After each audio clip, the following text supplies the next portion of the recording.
High ಬೆಬ್ಬುಕ ಟಿವಿಗೆ ಸ್ವಾಗತ ವೀಕ್ಷಕರೇ. ಒಲಿಂಪಿಕ್ಸ್ ಎಂದರೆ ಯಾರಿಗೆ ತಾನೇ ಇಷ್ಟ ಇಲ್ಲ ಹೇಳಿ. ಆದರೆ ಈ ಬಾರಿ ಒಲಿಂಪಿಕ್ಸ್ ವಿಶೇಷವಾಗಿದೆ. ಈ ಒಲಿಂಪಿಕ್ಸ್ನಲ್ಲಿ ಇವರೆಗೆ ಯಾರೂ ಗೆದ್ದಿಲ್ಲ, ಮುಂದೆಯೂ ಯಾರೂ ಗೆಲ್ಲುವುದಿಲ್ಲ. ನಂಬಿದರೆ ನಂಬಿ, ಬಿಟ್ಟರೆ ಬಿಡಿ. ಪ್ರಪಂಚದಾದ್ಯಂತದ ಅಥ್ಲೀಟ್ಗಳು ತಮ್ಮ ಶ್ರೇಷ್ಠತೆ ಮತ್ತು ಕೌಶಲ್ಯವನ್ನು ಪ್ರದರ್ಶಿಸಲು ಇಲ್ಲಿ ಸೇರಿದ್ದಾರೆ.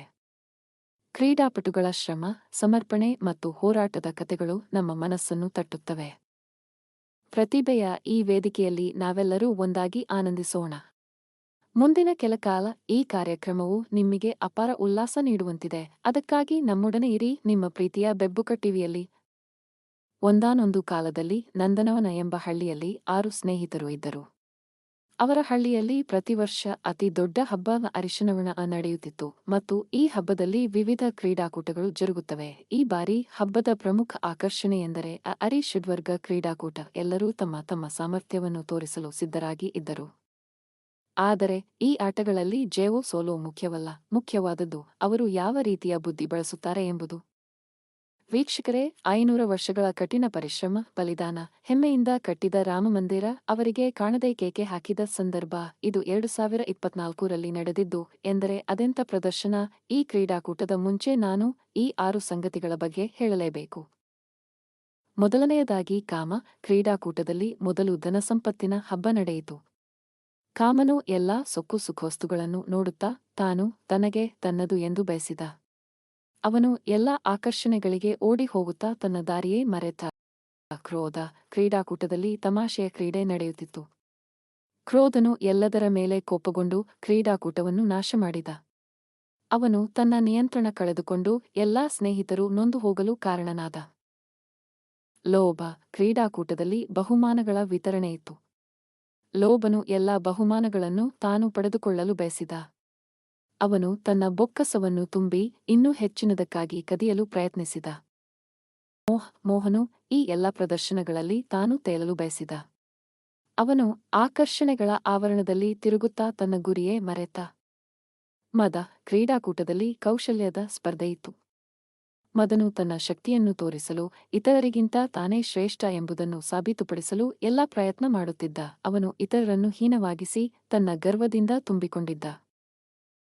ಅಸೂಯೆ. ಕ್ರೀಡಾಕೂಟದಲ್ಲಿ ಗೆಲ್ಲುವವರ ಘೋಷಣೆ ಮಾಡಲಾಯಿತು.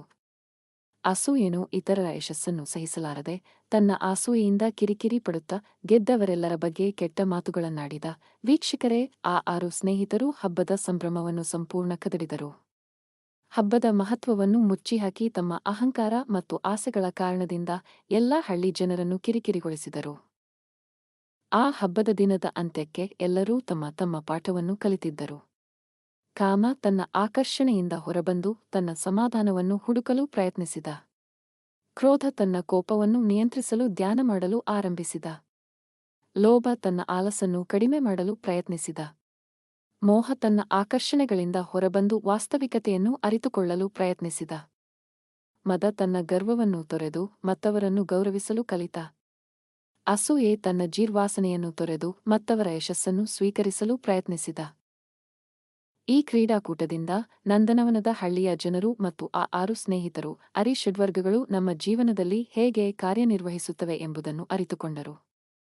ಅವರ ಜೀವನದಲ್ಲಿ ಶಾಂತಿ, ನೆಮ್ಮದಿ ಮತ್ತು ಸಹಜೀವನವನ್ನು ಮತ್ತೆ ಪಡೆಯಲು ಈ ಪಾಠವು ಸಹಾಯ ಮಾಡಿತು.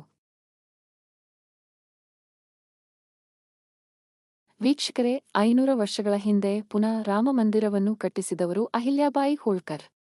ನಂತರ ನಡೆದ ಸಂಗತಿಗಳನ್ನು ನೀವು ಕಾಲದಲ್ಲಿ ಖಂಡಿತ ತಿಳಿಯಲು ಪ್ರಯತ್ನಿಸಿ.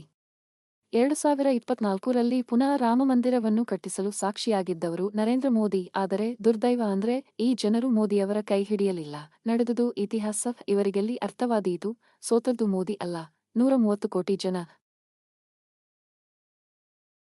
ವೀಕ್ಷಕರೇ, ಕೊನೆಯಲ್ಲಿ ಎಸ್.ಜಿ. ನರಸಿಂಹಾಚಾರ್ ಅವರ ಒಂದು ಹಾಡು. ಇಟ್ಟರೆ ಸಗಣಿಯಾದೆ, ತಟ್ಟಿದರೆ ಕುರುಳಾದೆ, ಸುಟ್ಟರೆ ನೊಸಲಿಗೆ ವಿಭೂತಿಯಾದೆ, ತಟ್ಟದೆ ಹಾಕಿದರೆ ಮೇಲುಗೊಬ್ಬರವಾದೆ, ನೀನಾರಿಗಾದೆಯೋ ಎಲೆ ಮಾನವ.